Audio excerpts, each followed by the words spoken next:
Hell's Paradise give me Hunter x Hunter vibes. Alright, you see this shit right here? This shit, and this thing next to dude, they all human, or they all used to be. Like this motherfucker. They say it's not even human no more. It don't even eat food. It's been self-sustaining itself for almost 50 years. That's because of the 5 threats from the Dark Continent in Hunter x Hunter, which they say is huge as fuck. I mean, look at this shit. Look at that big ass bug. The motherfucker's eating the elephant. What the fuck? Yeah, that shit remind me of this part from Hell's Paradise. The Dark Continent also reminds me of Toriko's version of the Gourmet World, where if you pause to read, a meteor came and ate the fucking earth and shit. And 70% of the world is now Gourmet World, which would be like the Dark Continent and Hunter x Hunter.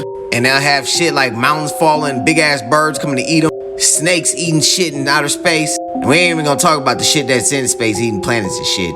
So these are the 5 threats. The VS went through the continent through various routes and brought back threats, or the guide made them take them back as lessons. Zombie, the mortality disease. Brian, the botanical weapon. AI, the gaseous life form. Hellbell, the twin-tailed snake. And Pap, the beast that keeps people as pets. At level A or B, all 5 are more dangerous than chimera ants.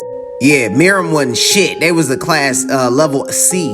And out of all 5 threats, there have been victims of the AI and the PAP already on the regular side where the humans at. Each one of them can wipe out humanity. And every time they go, they'll come back with a threat. And if they go this time, they'll end up with a 6th one. Which is like every time when you go to Hell's Paradise and they come back like this and shit. The reason people go over there is because of specific beneficial discoveries. Alright, this is PAP. A beast that keeps people as pets, a trade-off between life and pleasure. Unmanned rock, an ore that generates electricity when placed underwater. One small bead can generate 2,000 kilowatts a day. It's found in a steep mountain range along the northeast shore of the Lake Morbius. But that's inside PAP's territory. These motherfuckers sent a group of 1,000 people to go secure this shit, right? And only 7 people came back. This the other threat, the botanical weapon Brian. A spear that protects the mysterious ancient ruins. Directly north of our world, there's a forest on the continent. The ruins of an ancient labyrinth city lie 400 kilometers and wherein grows an herb that can cure all kinds of diseases. But the botanical weapon that protects the empty city decimated the special forces from the United States of Sahara. Only 2 returned alive. Another threat, the twin snake Hellbell. A monster that affects its prey with a homicidal desire. These motherfuckers from this federation went northeast to the Lake of Morbius looking for nitro rice, the ultimate secret to longevity. But 99% of them fell prey to Hellbell before they even got to the swamps where they grows. 11 returned alive. A gaseous life form, AI, another threat. The Hunters Association went to go collect Trinity Elixir that serves as the mother solution for all sorts of liquids. Only 3 returned empty-handed. There seemed to be some sort of quarrel over AI, but they all went mad. Now this one team has succeeded in bringing back this alchemy plant Metallon, but by going off route, they caught the worst disease. Only 6 returned, including a hunter affected by the zombie. The plant died.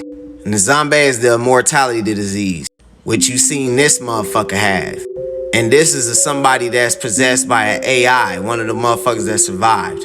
Now, all these countries knew where these places at because there was this dude that traveled the Morbius shoreline by himself 300 years ago. He the one that wrote this book about it. It's called The Journey to the New World, East and West editions. But only East has been found and no sign of the West. Why? He said it's 3 reasons. It simply ain't been found yet. His goal was too ambitious and he never wrote it. Or the 3rd, he's still writing it as he speak. They said that's about like 300 years ago. They said longevity rice, herbs that cure disease. Ha ha ha, of course. The book's author name is Don Freese.